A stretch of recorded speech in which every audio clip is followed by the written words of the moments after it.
Hello students, कैसे हैं आप सब लोग। आज हम करने वाले हैं क्लास 8 का ब्रिज प्रोग्राम सोशल साइंस के लॉन्ग क्वेश्चन आंसर्स। ठीक है, जो ब्रिज प्रोग्राम आपका था उसी में मैंने आपके लिए थोड़े से लॉन्ग क्वेश्चन आंसर्स बनाए हैं ताकि आपको चैप्टर इजीली रिवाइज हो जाए। इसमें मैंने सारी थीम्स कवर कर लिए, theme A, B, C and D। एक ही वीडियो में आपको सबके क्वेश्चंस मिल जाएंगे। ठीक है, तो आपको रिवीजन करने में एग्ज़ाम के लिए आसानी हो जाएगी। आप में से काफ़ी बच्चों ने मुझे बोला मैम प्लीज़ सोशल साइंस की वीडियो बनाइए लॉन्ग क्वेश्चन आंसर्स की, इसलिए मैंने बनाई है। आप जाके प्लेलिस्ट में शॉर्ट क्वेश्चन आंसर्स भी देख सकते हैं और MCQs भी देख सकते हैं साइंस और SST के। ठीक है, चलो theme A, agriculture and human resources. तो फर्स्ट क्वेश्चन है, what are the major type of soils found in India, discuss their characteristics and the crops best suited to each type. तो कौन कौन सी मेजर सॉइल हैं India में। So India has variety of soil types that support diverse agriculture practices. India में बहुत अलग अलग तरह की सॉइल्स हैं जिसमें हम अलग अलग तरह की क्रॉप्स उगा सकते हैं। पहली आपकी है alluvial soil. It is found in river valleys like the Indo-Gangetic Plain. It is fertile and it is suitable for wheat, rice, sugarcane and pulses. तो इन सब के लिए एल्यूवियल सॉइल जो है वो बहुत अच्छी है। इंडो गैंगेटिक प्लेन में आपकी वो जो गंगा रिवर फ्लो करती है वहाँ पे ये सॉइल मिलती है और ये बहुत ही ज़्यादा फर्टाइल सॉइल है और it is found in the river valleys like Indo Gangetic plain. Second आपके ब्लैक सॉइल। ब्लैक सॉइल हमें पता है कॉटन के लिए बहुत इंपॉर्टेंट होती है। It is found in Deccan plateau and it is ideal for cotton. It retains moisture and is rich in lime but it lacks nitrogen. तो ब्लैक सॉइल में नाइट्रोजन नहीं होता लेकिन लाइम होता है। रेड सॉइल कैसी होती है। It is common in southern and eastern India. It is iron rich. अब क्योंकि रेड कलर की है तो उसके अंदर बहुत सारा आयरन होता है but it is poor in nutrients. So ये किसके लिए काम आती है आपकी, ग्राउंडनट, पल्सेस एंड मिलेट्स। तो ये वाली क्रॉप्स यहाँ पे आराम से ग्रो हो जाती हैं क्योंकि इनको ज़्यादा न्यूट्रिएंट्स की ज़रूरत नहीं पड़ती। अब आई आपकी laterite soil. It is found in high rainfall areas. ये कहाँ मिलती है आपको, जहाँ पे रेन बहुत ज़्यादा होती है। इसे फर्टिलाइज़र चाहिए होते हैं अगर इसमें आपको क्रॉप्स उगानी है तो। And it is suitable for T, coffee and cashew. Cashew पता है आपको, काजू। तो लैटेराइट सॉइल में टी, कॉफ़ी एंड कैश्यू उगते हैं। फिर आई आपकी डेजर्ट सॉइल। डेजर्ट कहाँ मिलेगी सॉइल आपको, डेजर्ट्स में, found in Rajasthan. It is low in moisture. Rajasthan की सैंड आपने देखी होगी कैसे ड्राई होती है, उसके अंदर मॉइस्चर नहीं होता एंड ऑर्गेनिक कंटेंट भी नहीं होता। बट हम वहाँ पे बाजरा उगा सकते हैं अगर हम प्रॉपर उसको पानी देते रहें। Understanding the soil types help farmers adopt suitable practices and crop selection. तो फार्मर्स को पता लग जाता है कि इस सॉइल में कैसी क्रॉप उगेगी, तो उनके लिए हेल्पफुल होता है सॉइल के बारे में जानना। Second question, how does agriculture in India relate to the country's economy and environment. अब एग्रीकल्चर जो है वो कंट्री की इकोनॉमी से कैसे उसको फ़ायदा होता है, कंट्री की इकोनॉमी को कैसे फ़ायदा होता है एग्रीकल्चर से।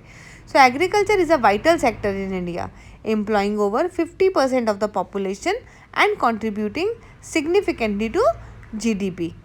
तो आपका GDP क्या होता है, ग्रॉस डोमेस्टिक प्रोडक्ट, मतलब टोटल मॉनेटरी वैल्यू होती है जितनी भी गुड्स एंड सर्विसेज उस कंट्री के अंदर एक स्पेसिफिक टाइम पीरियड के अंदर प्रोड्यूस हुई हैं, तो उसको आप GDP बोलते हैं और वो अफेक्ट करती है आपकी इकोनॉमिक ग्रोथ को।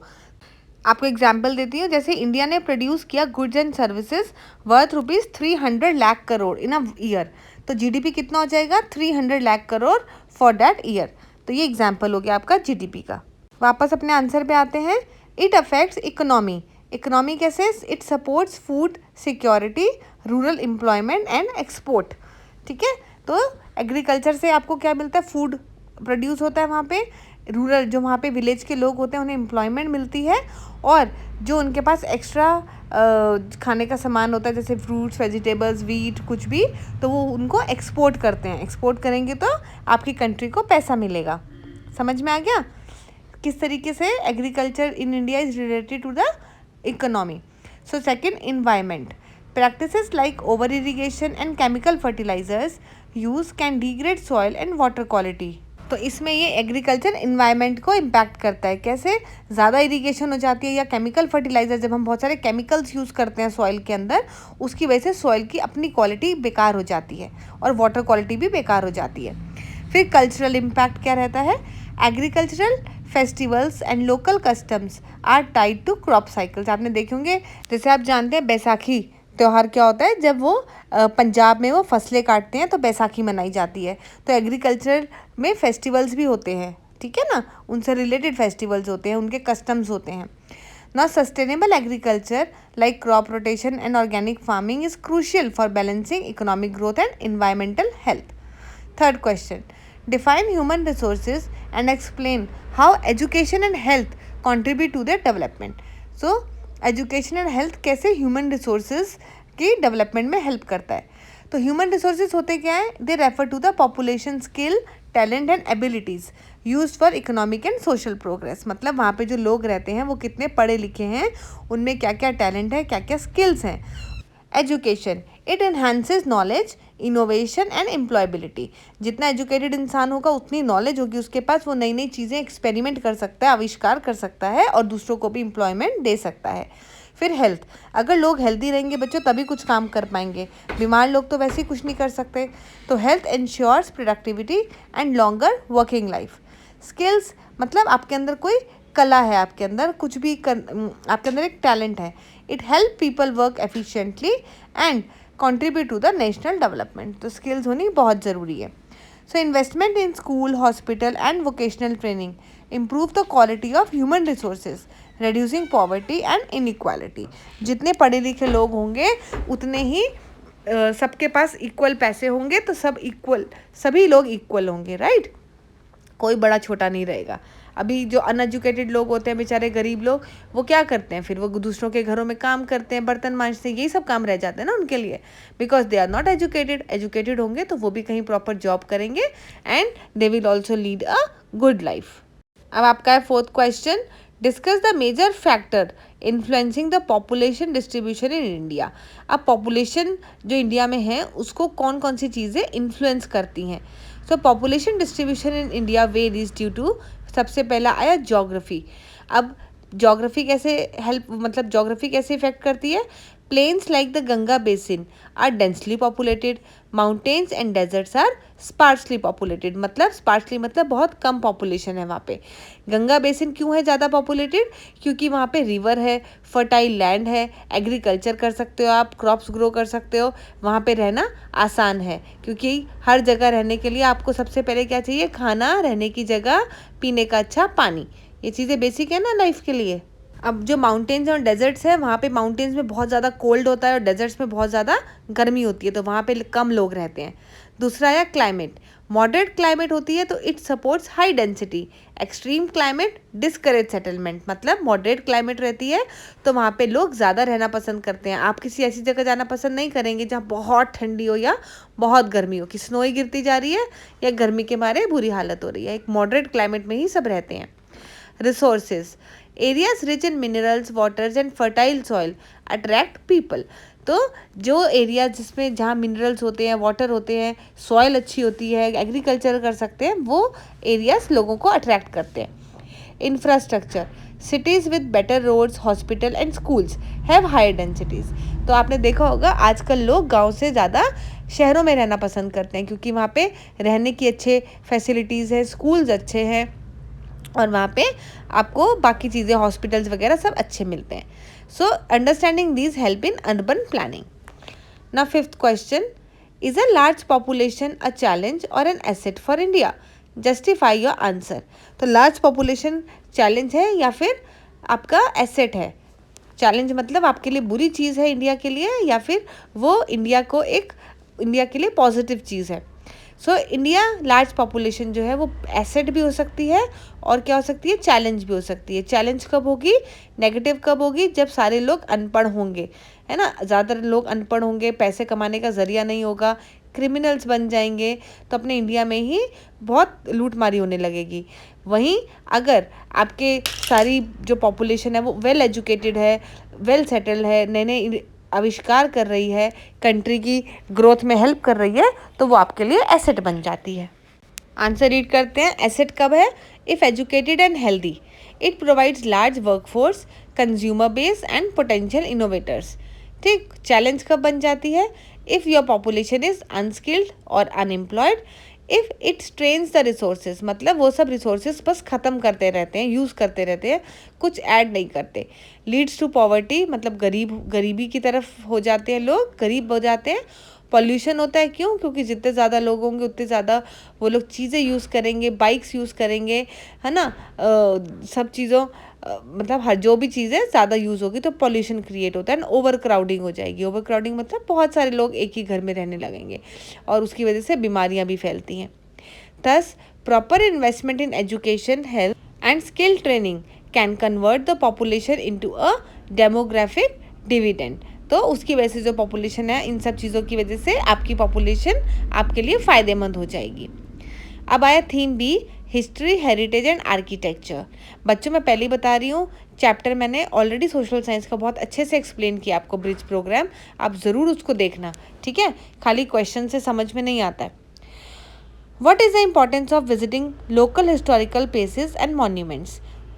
Visiting local monuments helps students to connect with India's rich cultural and architectural heritage.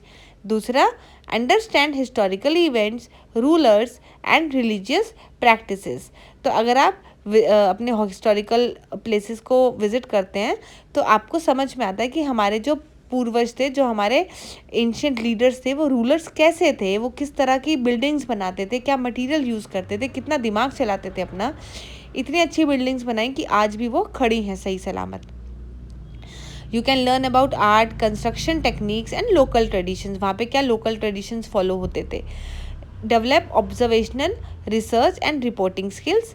So such visits foster historical thinking and sense of pride in our national identity. तो इसमें आपको समझ में आता है कि हमारी हिस्ट्री कैसी थी, क्या क्या चीज़ें हम उनसे सीख सकते हैं, और ये हमारे लिए एक प्राइड की बात होती है। 7th question, explain the significance of different historical sources like coins, inscriptions and travel accounts. So इन सब की क्या इम्पोर्टेंस है। Historical sources help reconstruct the past. तो इन सोर्सेज से हम पता लगा सकते हैं कि पहले के लोग किस टाइप की करेंसी यूज़ करते थे, या वो किस टाइप से ट्रैवल करते थे, पुराने लोग कैसे रहते थे, मतलब एक एक्साइटमेंट होता है ना। कॉइन्स शो करते हैं trade, rulers and symbols. Inscriptions, they offer detail about laws, victories and governance. फिर travel accounts, they give an outsider view of an Indian society. और artifacts, they reveal daily life, trade and technology. So इन सब चीज़ों से हमें समझता है कि वो पुराने लोगों से हम कनेक्ट कर पाते हैं। These sources complement each other and make history tangible and relatable. It means आप रिलेट कर सकते हैं कि पुराने लोग किस तरीके से रहते होंगे, वो क्या करते होंगे, है ना। 8th question, describe the architectural features of rock-cut temples like Kailasanath temple. What do they reveal about ancient Indian craftsmanship? So वो कह रहे हैं कि रॉक कट टेम्पल है जैसे कैलासानाथ टेम्पल, उसके अंदर कितने सुंदर तरीके से उन्होंने रॉक को कट करके वो बनाया। तो इससे आपको क्या समझ में आता है कि पहले के लोग किस तरीके की कारीगरी जानते थे। So rock cut temple like Kailasanath in Ellora were carved out of a single rock, showcasing excellent planning and precision. मतलब उन्होंने एक बड़े सिंगल रॉक को ही काट काट के बनाया है। इससे पता चलता है वो कितना प्लान किया होगा उन्होंने वो करने के लिए। एक सिंगल रॉक से टेम्पल बनाना कितना दिमाग लगाया होगा, मतलब वो लोग बहुत स्किल्ड थे। Knowledge of engineering, stone carving and artistic skills, उनके पास नॉलेज थी किस टाइप से कट करेंगे तो किस तरीके से बन जाएगा, और कार्विंग आती थी उन्हें, वो बहुत अच्छे आर्ट करते थे। Religious devotion and support from the rulers, तो टेम्पल बना रहे हैं इसका मतलब वो रिलीजियसली भी इंक्लाइन थे, धार्मिक लोग थे वो। दे reflect India's tradition of sculpture, architecture and harmony between art and faith. तो इन सबसे पता लगता है कि इंडिया का जो ट्रेडिशन है वो उससे जोड़ते हैं हमें। 9th question, how can schools use field work and project activities to promote interest in India's cultural heritage. So schools में अगर वो आपको एक्टिविटीज़ देंगे तो उससे आपका इंटरेस्ट ज़्यादा होगा, क्योंकि जो चीज़ आप प्रैक्टिकली करते हैं, खुद से इमेजेस ढूंढ के करेंगे इंटरनेट से, तो आपको उसमें इंटरेस्ट आएगा। खाली आपको रटवा दिया जाएगा चीज़ों को तो आपको उसमें मज़ा नहीं आएगा। तो स्कूल्स कैन, तो किस तरीके से स्कूल ऑर्गेनाइज कर सकते हैं, they can organise visit to forts, museum and temples, आपको ले जा सकते हैं वहाँ पर। Assign group projects on monuments, दो चार बच्चों को इकट्ठा करके बोला कि जाओ आप इस मॉन्यूमेंट के बारे में पूरा बताओ क्या क्या है। Encourage students to collect stamps, old coins and artifacts. Promote storytelling, plays and model making. Such activities make history engaging and help preserve heritage through the student involvement. तो आपको भी अकल आएगी कि हमें अपनी हेरिटेज को प्रोटेक्ट करके रखना है, क्योंकि वो बहुत ही ज़्यादा कीमती है हमारे लिए, हमारे नेशन का प्राइड है, ठीक है ना, गर्व है, गर्व महसूस होना चाहिए हमें। हमें अपनी हेरिटेज के साथ कोई भी खिलवाड़ नहीं करना चाहिए। आप जहाँ जाके विजिट करेंगे तो आपको अंदर एक सेंस ऑफ प्राइड आएगी कि हमारे पूर्वज कितने अच्छे से रहते थे। अब आई theme C, government and constitution. 10th question, compare different type of government, monarchy, dictatorship, oligarchy, theocracy and democracy. So types of government जो होती हैं, the different power distribution. Monarchy को क्या बोलते हैं, when there is only one ruler like a king, जहाँ पे राजा और रानी होते हैं उन्हें मोनार्की बोलते हैं, और ये कहाँ पे फॉलो किया जाता है, सऊदी अरेबिया में। तो ये सब डिफरेंट टाइप ऑफ गवर्नमेंट्स हैं, ठीक है। दूसरी हमारे पास है डिक्टेटरशिप। डिक्टेटरशिप कैसी होती है, इसमें केवल एक ही आदमी होता है वो लीडर, और जो वो बोलता है वही सबको करना पड़ता है, उसी के पास सारी पावर्स होती हैं। सो वन लीडर होल्ड्स और पावर, ये कहाँ होता है, नॉर्थ कोरिया। फिर ओलिगार्की, ओलिगार्की में क्या होते हैं, कुछ अमीर लोग या पावरफुल लोग मिलकर गवर्नमेंट को चलाते हैं। थियोक्रेसी क्या होती है, it is a rule based on religion, वहाँ पे रिलीजियस लीडर जो होते हैं वो रूल करते हैं, ठीक है, जैसे ईरान में थियोक्रेसी है। डेमोक्रेसी, हमारे इंडिया में डेमोक्रेसी है, जहाँ पे people elect leaders and enjoy freedom. तो सबसे अच्छी कौन सी गवर्नमेंट है, डेमोक्रेसी वाली, क्योंकि इसमें आपको पूरी फ्रीडम मिलती है। What is constitution of India and why it is important. Constitution आप देखेंगे आपकी बुक्स के फर्स्ट मतलब शुरू के पेजेस में आपको प्रियम्बल मिलेगा, कॉन्स्टिट्यूशन आपको फंडामेंटल राइट्स मिलेंगे, वो देखना।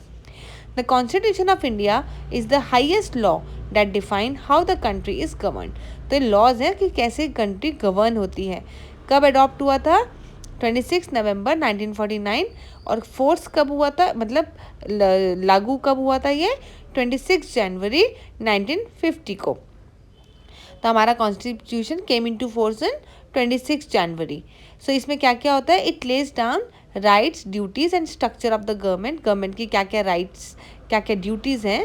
और दूसरा, it ensure justice, equality and liberty for all citizen, सारे लोगों को इक्वालिटी, इक्वल इन्वायरमेंट मिले, सबको न्याय मिले। It guides India democratic journey and protects the value of freedom and unity.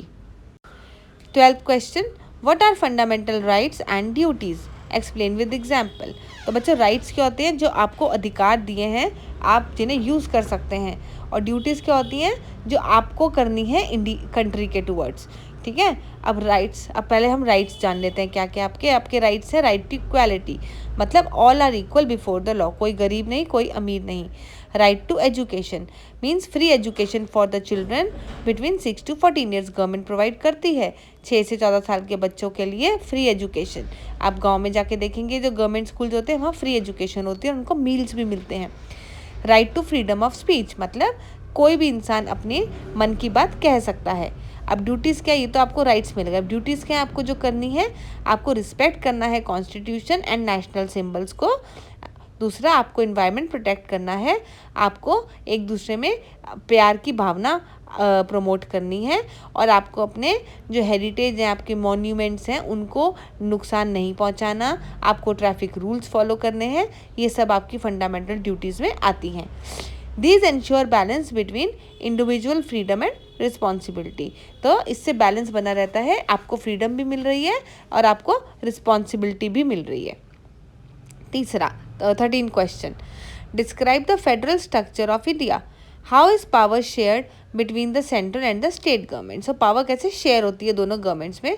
तो पहले हम बोलेंगे India has a federal system, ठीक। मतलब इसमें सेंट्रल गवर्नमेंट है एंड स्टेट गवर्नमेंट है। फेडरल गवर्नमेंट का मतलब होता है एक सिस्टम जिसके अंदर पावर डिवाइड हो जाती है सेंट्रल गवर्नमेंट में एंड स्टेट या फिर रीजनल गवर्नमेंट में। ऐसा करने से क्या फ़ायदा होता है बच्चों कि एक ही अगर चीज़ बंदा पावर में रहेगा तो वो अपनी मनमानी कर सकता है, तो वो फेयर डिसीजंस वहाँ पे नहीं होंगे, राइट। डिवाइड करने से पावर को फेयर डिसीजंस होते हैं और आप दूसरे को चेक भी कर सकते हैं कि भैया दूसरा इंसान सही काम कर रहा है या नहीं। तो सेंट्रल गवर्नमेंट क्या करता है, it handle defence, foreign affair and currency. State government manage police, agriculture and local issues. Concurrent list, it include areas like education, health, shared responsibility. Now, power sharing ensures efficient governance and representation of regional needs within the national policies. मतलब कि जब power share करते हैं तो इससे पता लगता है कि गवर्नमेंट एफिशिएंटली काम कर रही है, अपनी मनमानी नहीं कर रही। गलत करेगी तो सामने वाला उसको पूछ सकता है, ठीक। अब आई हमारी last theme D, trade and government services. What is trade, how does it affect the economy of a country like India. So trade क्या होता है, मतलब बिजनेस करना, है ना। Trade is exchange of goods and services. Goods and services का exchange करना is a trade, business. Domestic trade होता है, इंटरनेशनल ट्रेड होता है। डोमेस्टिक मतलब जो आप इंडिया के अंदर ही करते हो, वहीं पे गुड्स वगैरह इधर उधर सप्लाई करते हो। इंटरनेशनल ट्रेड मतलब जब आप फॉरेन कंट्रीज़ के साथ अपना बिजनेस करते हो, अपनी चीज़ें उनको एक्सपोर्ट करते हो, उनसे उनका सामान इम्पोर्ट कराते हो। Domestic trade occur within the country, international trade involve other countries also, okay. ना बेनिफिट्स क्या होते हैं, it generate income and employment, this it improve access to resources and it strengthen the global relations. जब आप दूसरों को सामान बेचेंगे तो आपको पैसे भी मिलेंगे, तो इनकम जनरेट होगी। और जो आप बिजनेस करते हैं, आपको वहाँ के लोग चाहिए काम करने के लिए, तो आप एम्प्लॉयमेंट भी देंगे लोगों को। एक्सेस टू रिसोर्सेज, जो चीज़ें आपके पास नहीं है, इंडिया में मान लो कुछ चीज़ें की कमी है तो वो आप बाहर से इंपोर्ट करा सकते हैं। फिर इससे क्या होते हैं, दूसरे कंट्रीज़ के साथ रिश्ते भी मजबूत हो जाते हैं। ग्लोबल रिलेशन जो होते हैं इससे स्ट्रेंथन हो जाते हैं, तो कभी कोई प्रॉब्लम आए तो एक दूसरे की मदद करते हैं। इंडिया ट्रेड्स इन, अब इंडिया किस में ट्रेड करता है, India trades in textiles, electronics and IT services. Trade routes like railway and digital platform boost efficiency and economic growth. तो ट्रेड रूट कौन से यूज़ करते हैं, रेलवे यूज़ कर सकते हैं, और आजकल तो डिजिटल प्लेटफॉर्म मतलब ऑनलाइन कितना कितना ट्रेड होता है ना, उसको डिजिटल प्लेटफॉर्म कहते हैं।